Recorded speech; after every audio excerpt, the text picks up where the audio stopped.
Alors, je vais parler de l'appartenance. Il est certain qu'un individu ne peut pas ne pas être dans l'appartenance. Il ne peut pas exister à titre individuel et solitaire. De même qu'un pays ne peut pas être tout seul. Cela dit, en phase astrologiquement solsticiale, le mot solsticial d'ailleurs renvoie à solitude. Enfin, plaisanterie, enfin, c'est quand même comme ça. La solitude, ça veut dire on est tout seul, on s'isole. On s'isole et donc on perd de la synergie.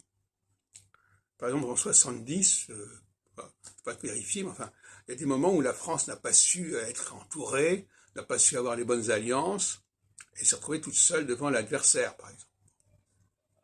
Ça n'a pas été le cas en 40, parce qu'en 40, on était en phase équinoxiale.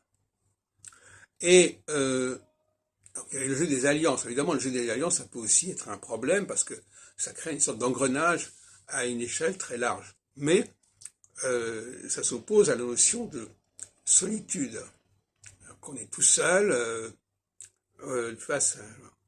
Alors, ces appartenances, elles sont évidemment très approximatives. On peut très bien dire qu'on appartient à un groupe parce que ça nous arrange, parce qu'on a envie de profiter de certains avantages en faisant partie de ce groupe. Ça ne veut pas dire forcément qu'on s'identifie complètement au groupe en question. Et d'ailleurs, au sein de ce groupe, il y a des sous-groupes qui font que il y a des différences qui apparaissent, malgré tout. Mais aujourd'hui, en phase équinoxiale, il est urgent d'être dans les appartenances. Il est urgent de ne pas être livré à soi-même et de ne dépendre que de soi-même. Il faut nouer des alliances avec les uns et les autres, sinon on est dans la fragilité.